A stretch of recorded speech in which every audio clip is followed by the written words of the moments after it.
What's up, guys? Today I'm going to be going over my predictions for UFC 315, Muhammed versus Della, Maddalena. I originally filmed this video, but it got deleted, so this is a refilm of the original, so let's get right into it. So starting off at the early prelims, not too many known fighters. Never heard of either. I think I've heard of Brad Katona before, but I'm not sure. Haven't heard of any of these guys. I know Bruno Silva fought Pereira, I believe, but other than that, these guys are just kind of people I've never even seen fight. But moving on to the first fight of the prelims, Navajo Sterling. He's a really good kickboxer. I'm really expecting him to take this one. I follow his socials. I see him training and stuff. He's a really elite kickboxer. I know outside of MMA he was a really elite kickboxer, so I'm excited to see what he can do tonight. Even Urslan, I don't think I've ever. I think I've seen him maybe fight once. I'm not sure, but I'm just gonna go with Navajo Sterling. Moving up, we got Ian Kutalaba coming back after his win against Ibo Urslan. Ibo Urslan from Turkey. He's minus 125. He got a submission win. So he's a small favorite. I know he's kind of, I don't want to say washed, but he was never really too good. But he's got some decent wins, I guess. I'm gonna just go with him for this one. I mean, this fight, I guess, is pretty close. I don't think I've ever seen this guy fight. I'm not sure, but I guess I'll go with Ion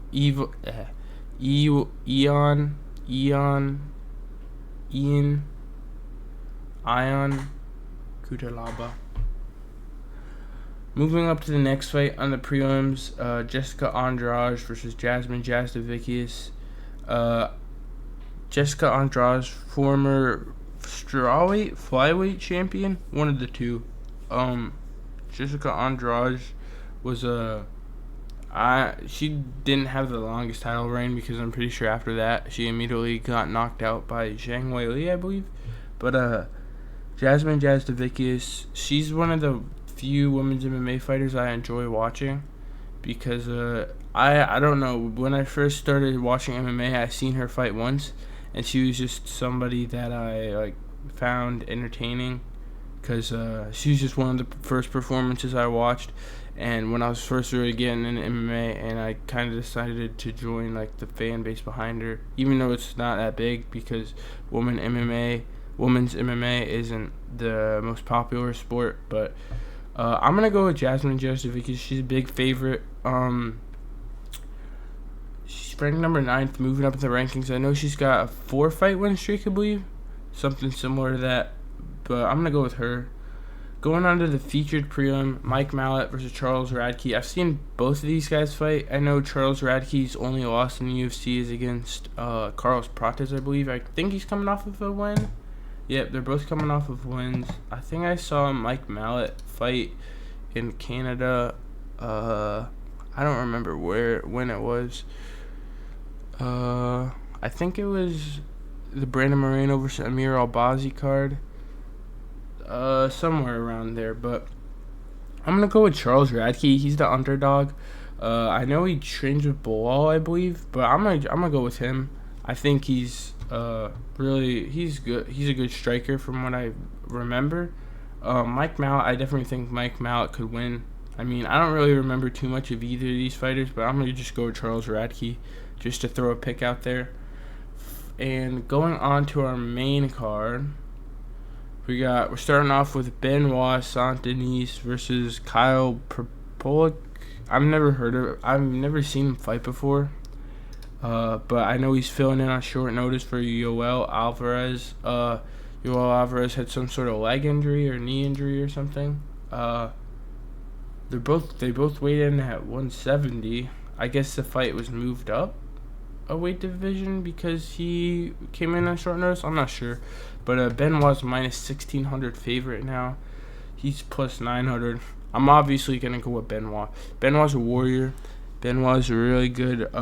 He's a really well-rounded fighter. Even though he's only been doing MMA for about 7 years, he's got that built-in toughness coming from the French Special Forces. I'm gonna go with him on this one. But the problem with picking Benoit now is that Benoit, he took so much damage in the Moicano fight. He took so much damage in the Dustin Poirier fight. Not as much as in the Moicano fight, but he got knocked out, as we know. He's on a 2-fight losing streak. But I think if he could put a good statement over his opponent, Kyle P, I think he could definitely start getting his way back to moving up the rankings. So I'm going to go with Benoit on this one, obviously, because he's a minus 1,600 favorite. But moving up to, we're getting close to the main event, but Alexa Grasso versus Natalia Silva. Natalia Silva is another women's fighter I've been watching. Alexa Grasso, as we know, was former champion. Last fight, she lost to Valentina Shevchenko. She's probably trying to get her way back up to the title. I'm going to choose Natalia Silva for this one. She's already the favorite. But Natalia Silva, she's got some really good body kicks. And I possibly see, even though this is only a 3-round fight, I see a possible TKO, possibly the second or third round for Natalia Silva. Although I think it's kind of unlikely because we know Alexa Grasso is a tough fighter. But I could see it. I could definitely see it. But, I mean, Alexa Grasso could somehow pull this off. But based off of her last performance at UFC 306 against Valentina Shevchenko, I don't favor her in this matchup as much as I would if she had won the Valentina Shevchenko fight. But moving up to the featured fight.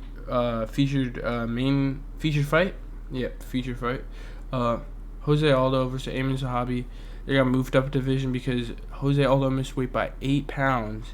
I think his age is really starting to catch up with him with the weight cut. It's really starting to get hard.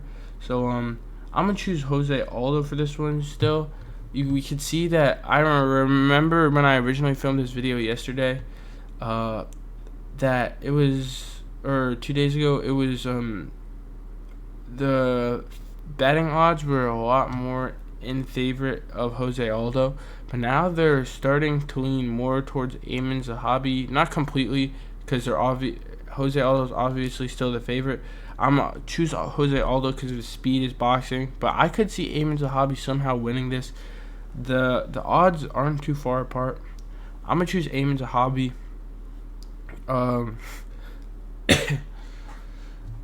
Yeah, I'm gonna just choose Ayman Zahabi because he's just a really I don't want to say well-rounded because I've never actually seen him fight, but I've seen some highlight reels of him, and his boxing looks really good. From what I've seen, his kickboxing, his boxing. But Jose Aldo, we all know, is former featherweight champion, 2-time former featherweight champion. He's really well-rounded too. So I'm gonna go with Jose Aldo, but I definitely could see Ayman Zahabi winning this one. So,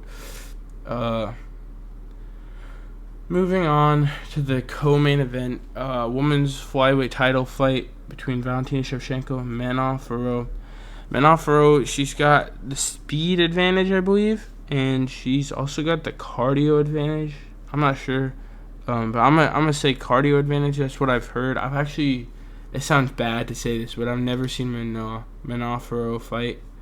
I'm not the biggest fan of women's MMA, but I think Manon Fiorot could definitely pull this one off. But I'm going to choose Valentina Shevchenko, even though she's the underdog. I think people are really counting her out. I think she's a more technical and just more advanced elite striker all around. I think she's got a more well-rounded game plan than Manon Fiorot, but I could be wrong on that one. So I'm going to just choose Valentina. I mean, this pick doesn't really change anything, in my opinion, because, I mean, not many people watch women's MMA, but, yeah. I'm going to just go with Valentina Shevchenko. I think she could get this one done. And on to the main event, Belal Muhammad versus Jack Della Maddalena, JDM. JDM is a slight underdog.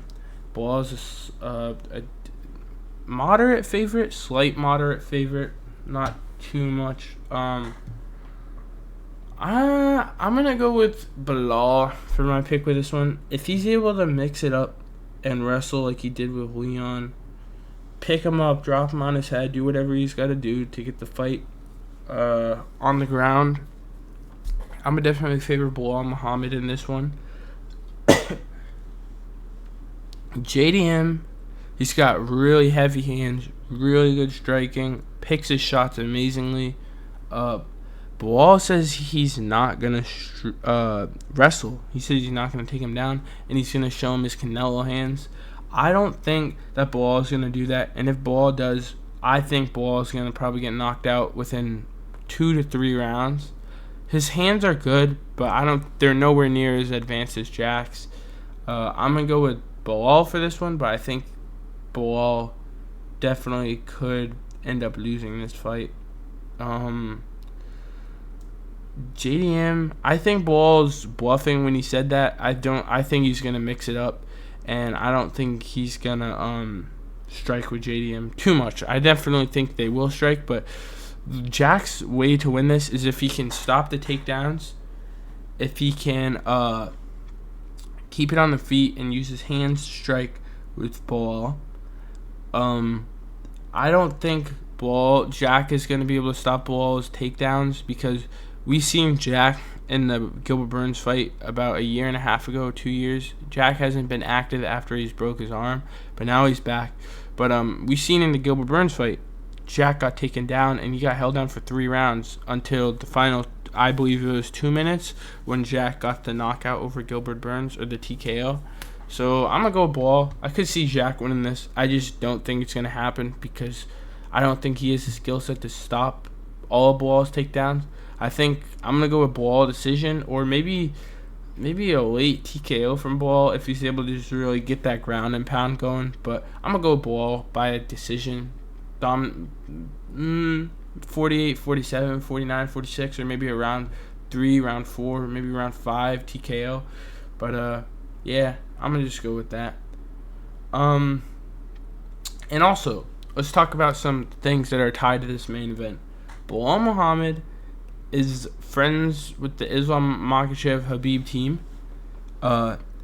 So they obviously won't fight each other. But we know Islam, weight division below 155, while Bilal's at 170. He wants to move up for the 170 fight, title fight, because he's arguably, I don't want to say the GOAT, but he's arguably getting up to that status where he could possibly go into the top 3 of all time conversation, Islam, with a couple more wins.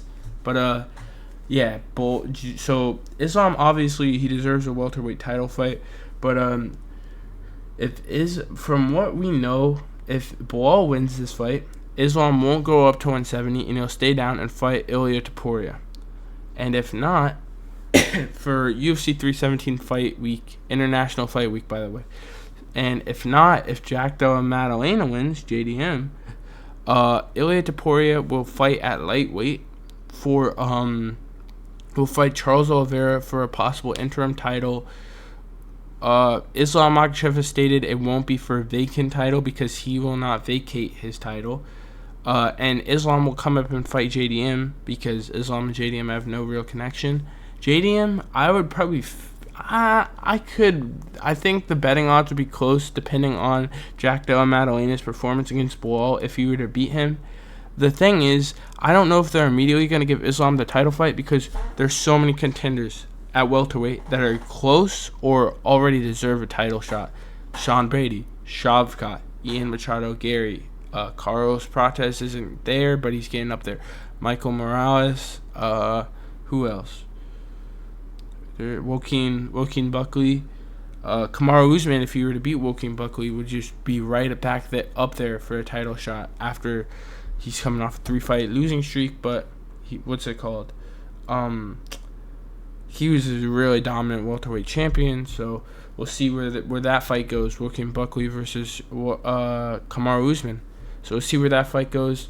But that's really the stakes tied to this main event. We're not sure if Jack wins that Islam's going to get immediate title shot, but I really like Jack in this fight. Like I like his personality more and stuff, but if that really is the stakes tied to this main event, which Dana confirmed, but he says that the UFC could go other ways with International Fight Week, UFC 317, because there's so many options.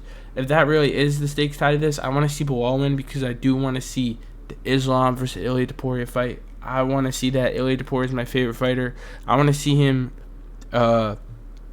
prove everyone wrong with knocking out Islam Makhachev. If he could do that, it would be amazing. Obviously, Islam is a really amazing fighter. Pound for pound #1 right now, on the list at least. I think Ilia Topuria finds his chin somehow, and I think he'll be able to stop the takedowns and possibly still roll with them on the ground. But that's a conversation for another time if that fight really does happen. So we'll see what happens with this fight. I'm gonna go with Bilal, but thank you guys so much for watching my UFC 315 predictions. Bilal Muhammed versus Della Maddalena. If you guys enjoyed, please drop a like and subscribe. I'll see you guys in the next one. Bye bye.